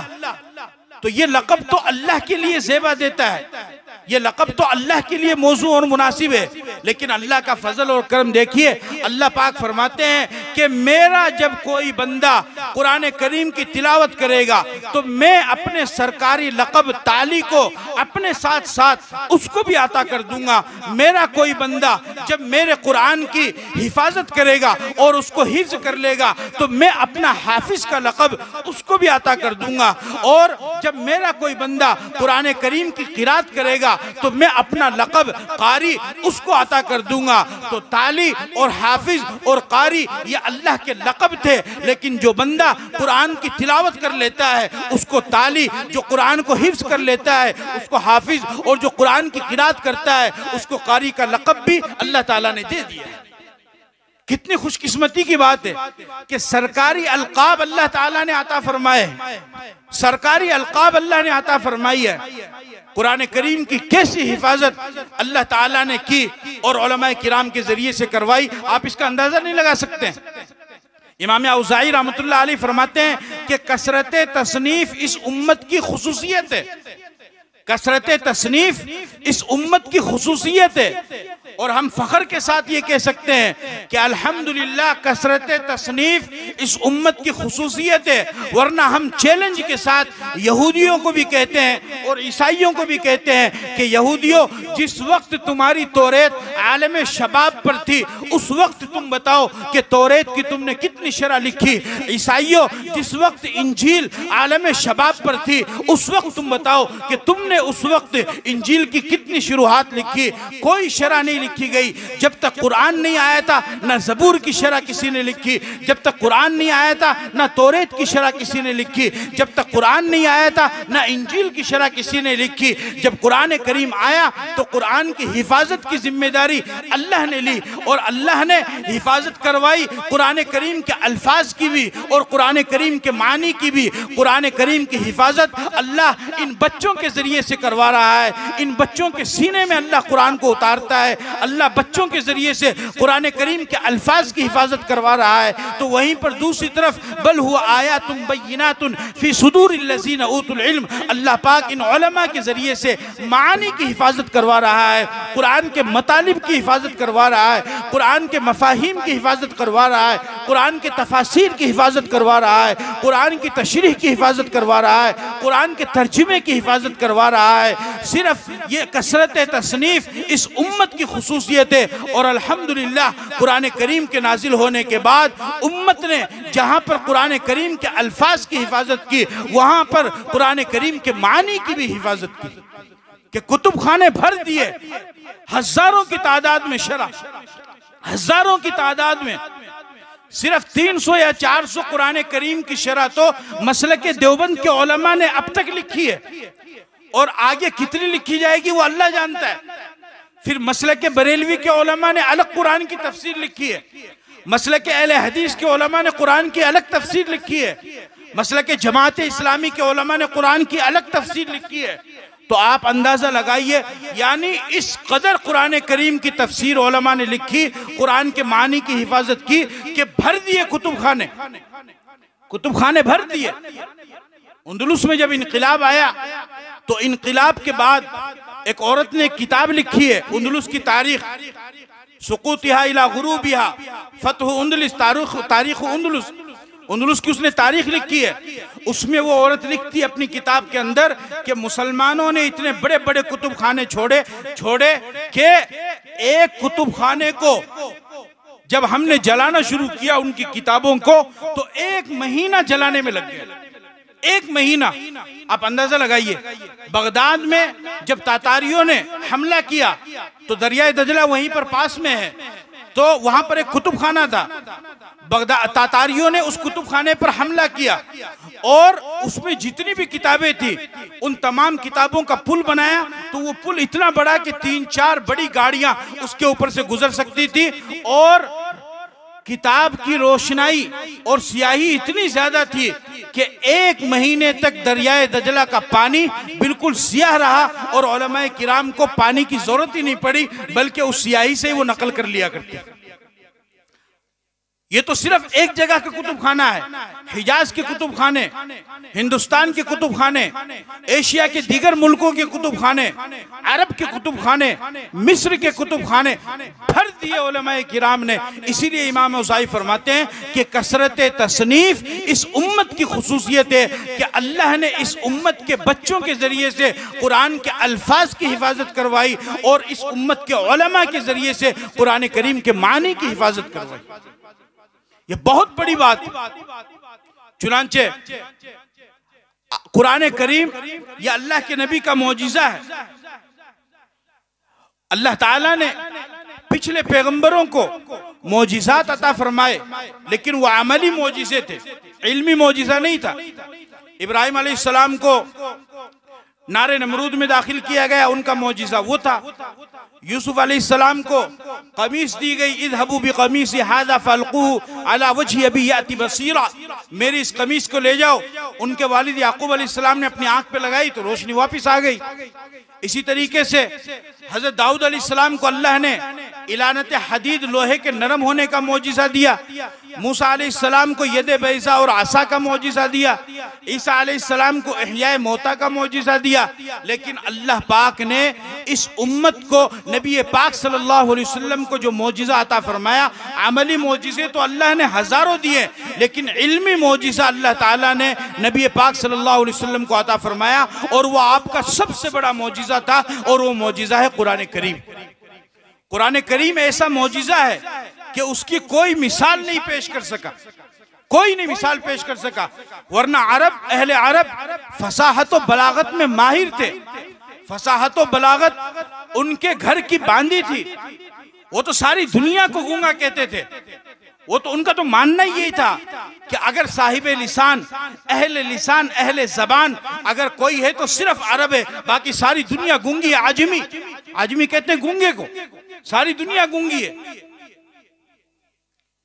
अल्लाह ने उनकी ज़बान में कुरान उतारा, और फिर अल्लाह ने चैलेंज किया, फरमाया कुल इन इज्तमाअतिल इंसु वल जिन्नु अला अन यातू बिमिस्लि हाज़िल कुरान ला यातूना बिमिस्लिही। कुफारे मक्का ने इल्जाम लगाया, तोहमत बांधा कि ये मोहम्मद का गढ़ा हुआ कलाम है, मोहम्मद अपनी तरफ से इसको बना बना करके पेश करता है। अल्लाह ने फरमाया कि अगर तुम ये कहते हो कि ये मोहम्मद ने अपनी तरफ से पेश किया है, तो मोहम्मद भी तुम्हारी तरह इंसान है, तुम भी मोहम्मद की तरह इंसान हो। जिस फसाहत व बलागत के इलाके में और जिस फसाहत व बलागत की ज़मीन में मोहम्मद ने आंखें खोली है, उसी फसाहत व बलागत की सरजमीन में तुमने जन्म लिया है, तुम्हारी माँ ने तुम्हें पैदा किया है। लिहाजा अगर तुम ये कहते हो कि ये मोहम्मद का कलाम है, अल्लाह का कलाम नहीं है, तो फिर ये चैलेंज है कि तुम कुरान करीम जैसा कोई दूसरा कुरान ही पेश करो। वो नहीं पेश कर सके।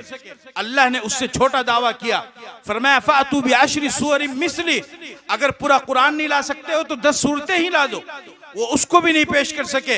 अल्लाह ने उससे भी छोटा वादा किया, दावा किया, फरमाया फातू बिसूरतिन मिन मिस्ली, एक ही सूरत ले आओ। वो उसको भी नहीं पेश कर सके, तो अल्लाह ने उससे भी छोटा दावा किया, फलयातू बिहदीसिन मिस्ली, कि तुम एक बात ही लेकर के आ जाओ। लेकिन अहले अरब, कुफ्फारे मक्का कुरान करीम के मुकाबिल में ना दूसरा कुरान पेश कर सके, ना 10 सूरतें पेश कर सके, ना एक सूरत पेश कर सके, ना एक आयत पेश कर सके। ये इस बात की सबसे बड़ी दलील है कि ये कुरान अल्लाह का गढ़ा हुआ कलाम नहीं है, बल्कि अल्लाह की तरफ, मोहम्मद का गढ़ा हुआ कलाम नहीं है, बल्कि अल्लाह की तरफ से नाजिल करदा है, जो अल्लाह ने अपने पाक पैगंबर मुहम्मदुर रसूलुल्लाह सल्लल्लाहु अलैहि वसल्लम के ऊपर नाजिल फरमाया।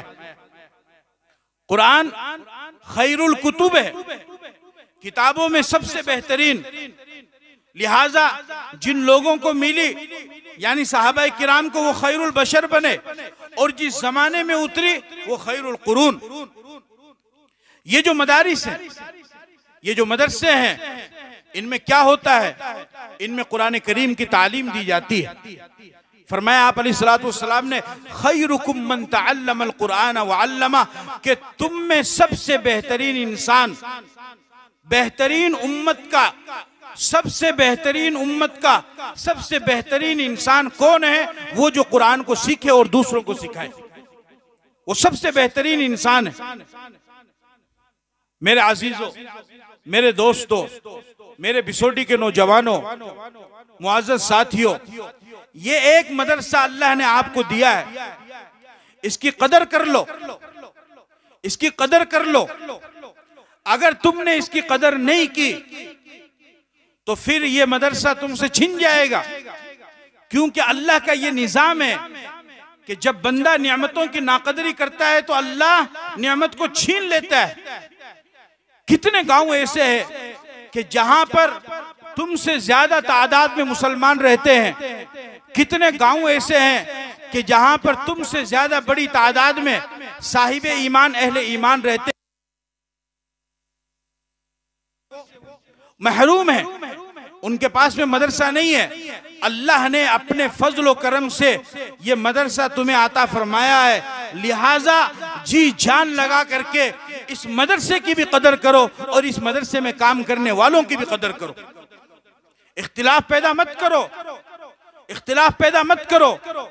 ये अल्लाह का काम है, ये अल्लाह के रसूल का काम है, ये दीन का काम है, ये मजहब का काम है। तुम्हें अगर सियासत करनी है तो अपने घर पर करो, किसी को अगर राजनीति करनी है तो अपने घर पर करो। तुम्हें अगर जाती दुश्मनी निकालनी है तो अपने घर पर निकालो। अल्लाह के बंदो, मस्जिद और मदरसे को तो कम से कम छोड़ दो, मस्जिद को तो चलने दो, मदरसे को तो चलने दो। ये छोटे मोटे हाफिज जो बन रहे हैं, ये क्या आपकी बस्ती के लिए खुशकिस्मती की बात नहीं है? ये बहुत बड़ी खुशकिस्मती की बात है।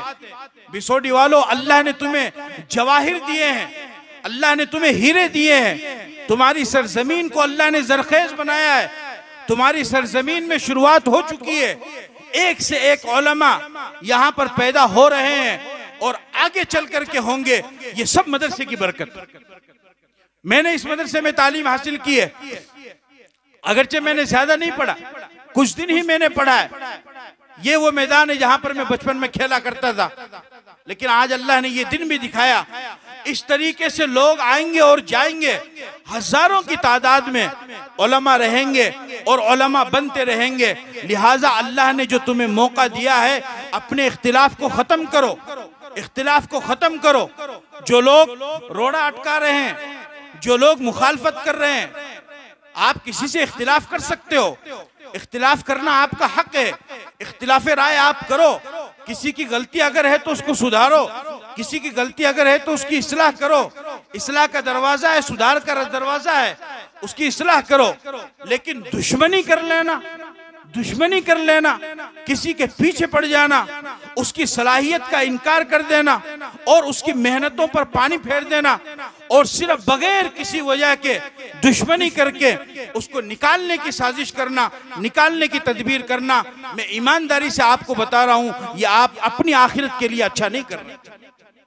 आज अगर ये जलसा हो रहा है, इतने उलमाए किराम यहाँ पर बैठे हैं, तो ये इस मदरसे की बरकत है। अगर ये मदरसा नहीं होता, खुदा की कसम आज ये जलसा भी नहीं होता। कौन आता है यहाँ पर, कौन सुनता आपकी बात को, कौन सुनाता आपको अपनी बात? ये मदरसे की बरकत से हो रहा है। ये छोटे मोटे हाफिज कुरान बन करके निकल रहे हैं। अगर एक बच्चा भी हाफिज कुरान बन गया तो हदीस की रोशनी के मुताबिक 10 आदमियों को वो अपने साथ जन्नत में लेकर के जाएगा। क्या पता कोई आप ही का हाथ पकड़ ले, एक हाफिज कुरान खड़ा होगा कि अल्लाह, ये फुला साहब है, ये बिसोडी के रहने वाले मेरे भाई हैं, ये बिसोडी के रहने वाले हाजी साहब हैं, माशाअल्लाह मैंने इनके मदरसे, इनके गांव में जो मदरसा था उसमें मैंने तालीम हासिल की। ए अल्लाह, मैं सिफारिश करता हूँ उस एक हाफिज कुरान की वजह से अगर आप जन्नत में चले जाते हैं, बताओ इससे बड़ी खुशनसीबी की बात और क्या हो सकती है? क्या चाहिए? इस 2023 के अंदर ये उलमा 6000, 7000, 8000 में तुम्हें दीन पढ़ा रहे हैं, तुम्हारे बच्चों को पढ़ा रहे हैं, और क्या जान लोगे? और क्या चाहिए? तुम सोचो तो सही। मदरसा चलाना कोई मामूली बात, कोई आसान बात है मदरसा चलाना? आज तो इंसान अपने 4 बच्चों को नहीं पाल पा रहा, अपनी बीवी का ऑपरेशन करा रहा है कि नहीं साहब, बस काम धंधा नहीं है, बेरोजगारी है। लोग अपने 4 बच्चों को नहीं पाल पा रहे हैं और एक मोहतमिम अपने मदरसे में 10, 20, 30, 40, 50, 100 बच्चों को पालता है। सुबह नाश्ते का इंतजाम, दोपहर में खाने का इंतजाम, शाम को खाने का इंतजाम, बच्चों के बिस्तर का इंतजाम, उनके कपड़ों का इंतजाम, उनकी तिपाई का इंतजाम, उनकी किताबों का इंतजाम, उनके साबुन तेल का इंतजाम। कोई मामूली बात है? कभी सोचो तो सही दिमाग पे, ठंडे दिमाग से, कि क्या कर रहे हो। मदरसे में बच्चे तालीम हासिल कर रहे हैं, पसंद नहीं आया किसी को? क्या आपको पसंद नहीं है? आपका दिल मुतमईन नहीं है? आप मदरसे में ताला लगवा दोगे फिर आप खुश? जो 2-4 बच्चे पढ़ रहे हैं वो पढ़ना बंद कर देंगे फिर आप खुश? फिर आपके दिल को तसल्ली मिल जाएगी। कल जब 10 साल के बाद में, 20 साल के बाद में तुम्हारी नस्ल आएगी और तुम्हारी नस्ल को ये पता चलेगा कि तेरे दादा ने इस मदरसे में ताला लगवाया था, वो दुआई देगी आपको,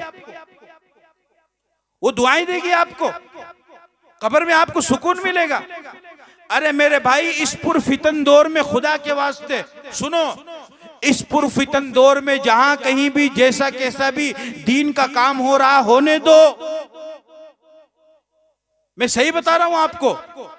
इस पुरफितन दौर में जहां कहीं भी जैसा कैसा भी टूटा फूटा दीन का काम हो रहा है, होने दो, मत रोको।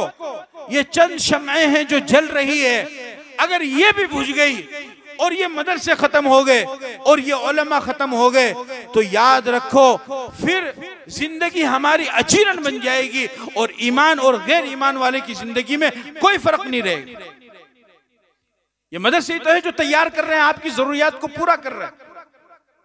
लिहाजा मेरे अजीजों, जो हाफिज कुरान बने हैं उनका इकराम करो, उनका एहतराम करो।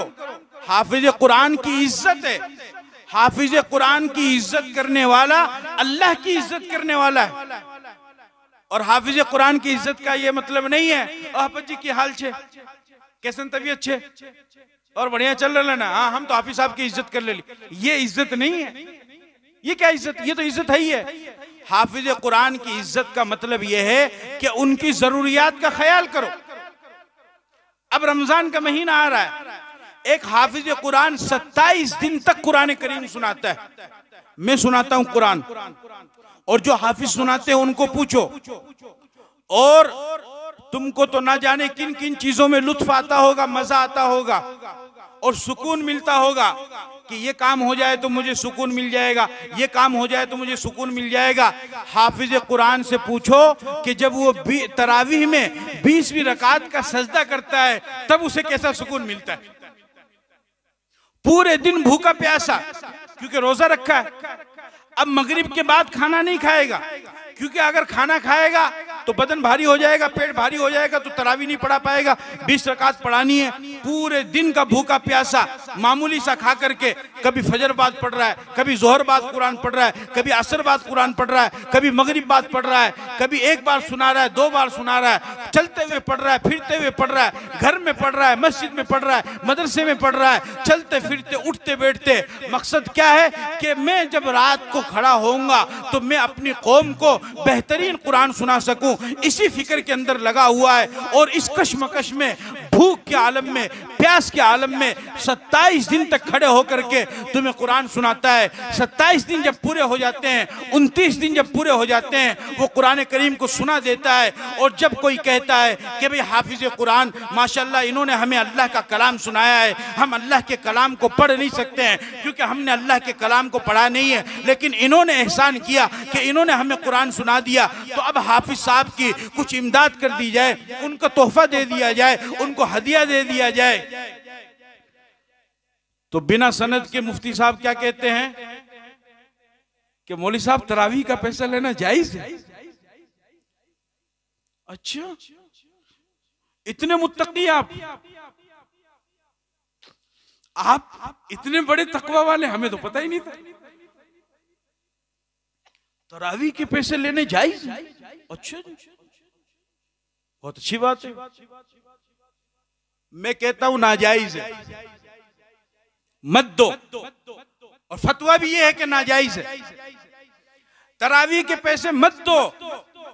लेकिन उस हाफिज कुरान ने जो 1 महीना लगातार पाबंदी के साथ इशा की नमाज के बाद में तुम्हारे मुसल्ले पर खड़े होकर के तुम्हें कुरान सुनाया है, 1 महीना उस हाफिज कुरान ने जो पाबंदी की है उसका हदिया दे दो। वो तो जायज है या वो भी जायज नहीं?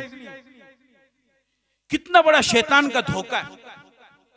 और फिर क्या कहते हैं कि जी उलमा की पैसों में तो बरकत होती है। अच्छा, जिसके पैसों में बरकत होती है उसको पता ही नहीं है। और दूसरा बंदा क्या कह रहा है कि पैसों में, ये सब धोखा है। हाफिज कुरान का इकराम है। आज अल्हम्दुलिल्लाह यहाँ पर प्रोग्राम है, बिसोडी के जितने साथी बैठे हैं और जो मेरी बात को सुन रहे हैं, आप इरादा करो कि इस साल जो हमारे यहाँ मस्जिद में कुरान सुनाएगा उसको लाखों की तादाद में हम हदिया और तोहफा देंगे इंशाअल्लाह। बोलो भाई, इकराम तो करो उसका, इज्जत तो करो उसकी। उलमा की तनख्वाह का भी ख्याल रखो, उनकी जरूरियात का भी ख्याल रखो। फतवे मत दो, उनकी जरूरियात है। उनका सफेद लिबास, उनकी पगड़ी और उनका चश्मा, उनकी घड़ी और उनके मोबाइल और उनके जैकेट को देखकर ये मत समझो कि इन्हें जरूरत नहीं है, बहुत जरूरत है। मैं अंदर का आदमी, मुझे मालूम है। मस्जिद के सदर सेक्रेटरी से दरखास्त कर रहा हूं, जहां तक मेरी आवाज जा रही है सबसे कह रहा हूं मस्जिद के सदर सेक्रेटरी से दरखास्त कर रहा हूं कि खुदा के वास्ते अपने इमामों की तनख्वाह बढ़ाओ। 2023 में अगर तुम्हारी मस्जिद 2023 की लगती है तो तुम्हारे इमाम की तनख्वाह भी 2023 जैसी होनी चाहिए, 1923 जैसी नहीं होनी चाहिए। मस्जिद तो 2023 की है, बेहतरीन इकोसिस्टम और सारी चीजें, और तनख्वाह पूछो तो कौन से जमाने की है? ये कहां का इंसाफ है? और इसी वजह से आज एक बहुत बड़ी तादाद है मुसलमानों की जो कुरान करीम की तालीम से दूर हो रही है। और आज के इस जलसे में मैं आपसे कह रहा हूं, मस्जिद के सदर सेक्रेटरी हजरात, मदरसे के जिम्मेदार हजरात, अगर इमामों की तनख्वाह माकूल कर दें, मुनासिब कर दें और आज की जरूरत के हिसाब से 15-20 हजार रुपए कर दें, तो खुदा की कसम आप देख लेना अपनी बस्ती में सिर्फ 2 साल के अंदर हजारों की तादाद में आपको बच्चे हाफिज कुरान मिलेंगे। आज जब कोई बाप अपने बेटे को कुरान पढ़ाना चाहता है, आज कोई माँ अपने बेटे को हाफिज बनाना चाहती है, तो उसके दिल के अंदर जज्बा पैदा होता है, लेकिन फिर वो सोचती है कि हाफिज बन जाएगा फिर क्या करेगा, मस्जिद में लगेगा, मस्जिद में वही 5-7 हजार 8 हजार रुपए मिलेंगे, 7-8 हजार रुपए में तो जरूरत पूरी होगी नहीं। तो लिहाजा वो अपने बच्चों को, आज के जिम्मेदार हजरात की वजह से कितने बच्चे ऐसे हैं कि जो कुरान की तालीम से महरूम हो रहे हैं। क्या खुदा कयामत के दिन इनको नहीं पूछेगा? क्या इनसे सवाल नहीं होगा? क्या इनसे सवाल नहीं होगा?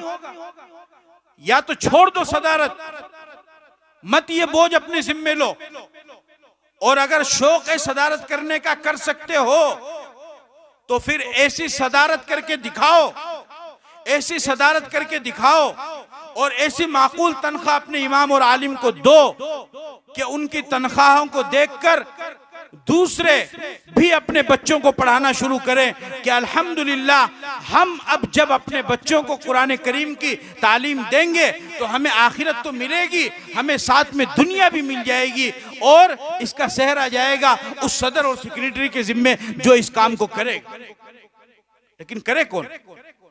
करो मेरे भाई, ख्याल रखो, हाफिज कुरान का इकराम करो, उनका एहतराम करो, उलमा की इज्जत करो, उनका इकराम एहतराम करो। वो अपनी जबान से आपसे नहीं मांगते हैं, लेकिन इसका यह मतलब नहीं कि उनकी जरूरत नहीं है।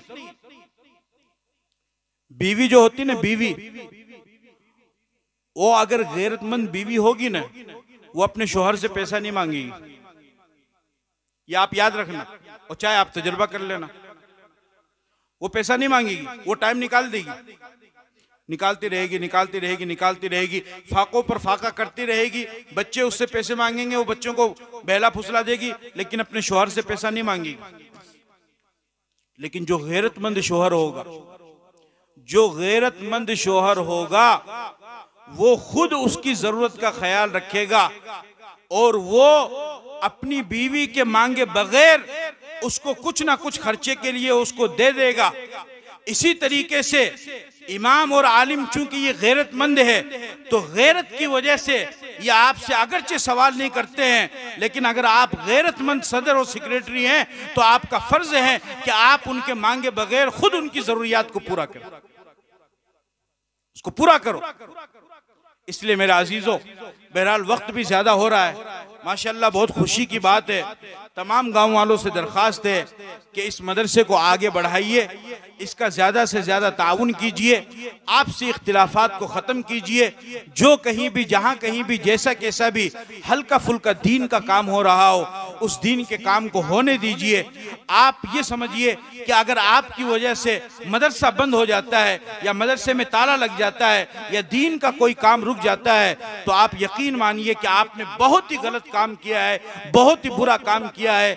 आपको कोई भी परेशानी है, कोई बात है, साहिब मदरसा से आप बात कीजिए, लेकिन अपनी जात से आप कोई काम ऐसा मत कीजिए कि जिसकी वजह से ये बच्चे जो कुरान करीम के हाफिज बन रहे हैं, आप ऐसा काम ना कीजिए कि जिसकी वजह से, आपकी वजह से ये रुकावट पैदा हो जाए और दीन का सिलसिला बंद हो जाए। इस वजह से कि अगर आपने ये काम किया तो आगे जितने भी लोग आएंगे और वो इस काम को करेंगे, उन सब का गुनाह आपके ऊपर हो। हदीस में आता है, आप इस्लाम ने फरमाया, मन सन्न फिल इस्लाम सुन्नतन हसनतन फलहु अजरुहा व अजरु मन अमिल बिहा मिन गैरि अन युनक़स मिन उजूरिहिम शैया व मन सन्न सुन्नतन सय्यअतन फअलैहि विज़रुहा व विज़रु मन अमिल बिहा मिन गैरि अन युनक़स मिन औज़ारिहिम शैया। फरमाया कि जो गलत काम की बुनियाद डालेगा तो जितने लोग उस गलत काम को करते रहेंगे उन सब का गुनाह उसको मिलता रहेगा। लिहाजा मैं मुबारकबाद भी पेश करता हूँ बिसोडी के तमाम नौजवानों को, बुजुर्गों को और मुअज़्ज़ज़ उलमाए किराम को और उन तमाम नौजवानों को कि जो बिसोडी में मौजूद नहीं है लेकिन बाहर बैठ करके उन्होंने दामे दिरमे कदमे सुखने हर तरह से इस जलसे को कामयाब बनाने के लिए और इस मदरसे को कामयाब बनाने के लिए ताउन किया। अपनी माँ और बहनों का भी शुक्रगुजार हूँ कि जिन्होंने इस जलसे को कामयाब करने के लिए जो मुमकिन हो सका अपनी तरफ से ताउन किया। आप नौजवानों को भी मुबारकबाद पेश करता हूँ कि आपके अंदर एक जज्बा पैदा हुआ और जाहिर सी बात है कि जलसा कराना कोई मामूली बात नहीं है, खर्चा भी बहुत होता है, मेहनत भी बहुत लगती है, वक्त भी बहुत लगता है, लेकिन माशाल्लाह आपने इस बेड़े को उठाया। मैं तमाम को अपनी तरफ से मुबारकबाद पेश करता हूँ जिसने जिस तरीके से भी इस जलसे को कामयाब करने के लिए मेहनत की और ताउन किया। अल्लाह ताला दारैन में दोनों जहान में उनको इसका बेहतरीन नियमुल बदल अता फरमाए और जिन बच्चों ने हाफिज कुरान किया अल्लाह ताला उनको भी दोनों जहान में कामयाबी अता फरमाए। और आखिर में शुक्रगुजार हूँ जनाब हाफिज सलामतुल्लाह साहब का कि माशाल्लाह जो एक बेहतरीन मुनज़्ज़म तरीके से इस निज़ाम को लेकर के चल रहे हैं और उनके आने के बाद काफ़ी कुछ तब्दीलियाँ माशाल्लाह यहाँ पर पैदा हुई हैं, बाउंड्री की गई है, तामीरी एतबार से भी आपका मदरसा तरक्की की राह पर है, तालीमी एतबार से भी आपका मदरसा तरक्की की राह पर है। सिर्फ विश्वास की ज़रूरत है, भरोसे की ज़रूरत है, यकीन की ज़रूरत है। सलाहियत को देखिए, इंसान की सलाहियत को देखिए, इंसान की मेहनत को देखिए और मेहनत को देख करके उसके साथ मामला कीजिए। अगर कुछ गलती है तो उस गलती को दूर करने की कोशिश कीजिए, इख्तिलाफात हैं, रंजिश है, उसको दूर करने की कोशिश कीजिए। इसलिए कि इंसान गलती का पुतला है, उससे गलतियां होती है और जिससे आप फ़ायदा उठाएंगे उससे थोड़ा बहुत नुकसान भी आपको हो सकता है। इस वजह से कि जिस बकरी का दूध आप पीते हैं उस बकरी की मेंगनी भी आपको उठानी पड़ेगी। अगर आप ये चाहें कि मेरे घर के अंदर जो बकरी बंधी हुई है उस बकरी का दूध तो मैं पी लूं लेकिन उस बकरी की मेंगनी कोई और उठा करके ले जाए तो ऐसा नहीं होगा। उस बकरी का दूध अगर आप पिएंगे उसकी मेंगनी भी आपको उठानी पड़ेगी। इसी तरीके से जिस आलिम से आपको फ़ायदा हो रहा है, आपकी मस्जिद को फ़ायदा हो रहा है, आपकी बस्ती को फ़ायदा हो रहा है, आपके बच्चों को फ़ायदा हो रहा है, अगर उसकी ज़ात से आपको फ़ायदा हो रहा है, अगर थोड़ा बहुत नुकसान भी हो जाए तो नुकसान की तरफ मत देखो, फ़ायदे की तरफ देखो, खैर की तरफ देखो, भलाई की तरफ देखो, बच्चों के मुस्तकबिल की तरफ देखो, दीनी तालीम की तरफ देखो, कुरान की हिफाजती निज़ाम की तरफ देखो, अल्लाह के निज़ाम की तरफ देखो, अल्लाह की किताब की तरफ देखो, अल्लाह के रसूल के असहाबे सुफ़ा की इस मिसाल की तरफ देखो और इस इमारत को देखो। इन तमाम चीज़ों की देख करके अपने इख्तिलाफात को ख़त्म कर दो, दुश्मनी को ख़त्म करो और सब एक साथ मिल करके इत्तिफाक से काम करो। जिस कौम में इत्तिफाक होगा वो कौम आगे बढ़ेगी, जिस कौम में इत्तिफाक होगा वो कौम तरक्की करेगी और जिस बस्ती में ना इत्तिफाकियत होगी वो कार मसल्लत में चली जाएगी, वो पस्ती के अंदर गिर जाएगी। याद रखो मेरे नौजवानों, इत्तिफाक ये जवानी है, ना इत्तिफाकी बुढ़ापा है, इत्तिफाक मर्दांगी है, ना इत्तिफाकी नामर्दांगी है, इत्तिफाक हौसला अफजाई है, ना इत्तिफाकी हौसला शिकनी है। इत्तिफाक आगे बढ़ना है और ना इत्तिफाकी पीछे हटना है। इत्तिफाक एक दूसरे के जज्बे का एहतराम करना है और ना इत्तिफाकी एक दूसरे के जज्बे के साथ में खेलना है। अपने दरमियान इत्तिफाक पैदा करो। ये जो सरजमीन बिसोडी की अल्लाह ने तुम्हें अता फरमाई है, हमें अता फरमाई है, इस सरजमीन की कदर करो। इस सरजमीन में पैदा होने वाले उलमा की कदर करो, इस सरजमीन में पैदा होने वाले हाफिज की कदर करो, इस सरजमीन में इल्म दीन की खिदमत करने वाले उलमा की कदर करो। इस सरजमीन में अल्लाह ने तुम्हें जो ये एक बेहतरीन इदारा दिया है इस मदरसे की कदर करो, इस इदारे की कदर करो। और आज के इस जलसे से जहाँ तक मेरी आवाज़ जा रही है, जिसके पास भी जा रही है, ये इरादा कर लो कि अब तक जो कुछ हुआ हुआ, मैंने नादानी में, मैंने गलती में मदरसे की मुखालफत कर दी, मस्जिद की मुखालफत कर दी, कोई बात नहीं, लेकिन आज के बाद मैं मदरसे का भी साथ दूंगा, दूंगा, मस्जिद का भी साथ दूंगा, और आलिम की तरफ देखते हुए नहीं बल्कि अल्लाह के काम की तरफ देखते हुए, और जो भी मुझसे मुमकिन हो सकेगा मैं मदरसे का भी ताउन करूंगा, मदरसे में काम करने वालों का भी ताउन करूंगा, मस्जिद का भी ताउन करूंगा, मस्जिद में काम करने वालों का भी ताउन करूंगा। तो इंशाअल्लाह आप देखना इसकी बरकत आखिरत में तो आपको नजर आएगी, दुनिया में भी इसकी हलावत और इसकी बरकत और इसकी लज्जत आप महसूस करेंगे। क्या आप इसका इरादा करते हैं? हाथ खड़ा करके करो। क्या हम इंशाअल्लाह मरते दम तक मदरसे की मुआफकत करेंगे, हम मस्जिद की मुआफकत करेंगे, मुखालफत नहीं करेंगे, और जो भी हमसे हो सकेगा हम ज्यादा से ज्यादा दीनी दरसगाहों की और दीनी तालीमी इदारों की हिफाजत करेंगे। अल्लाह पाक मुझे भी और आपको अमल की तौफीक अता फरमाए। व आखिर दावान अल्हम्दुलिल्लाहि रब्बिल आलमीन।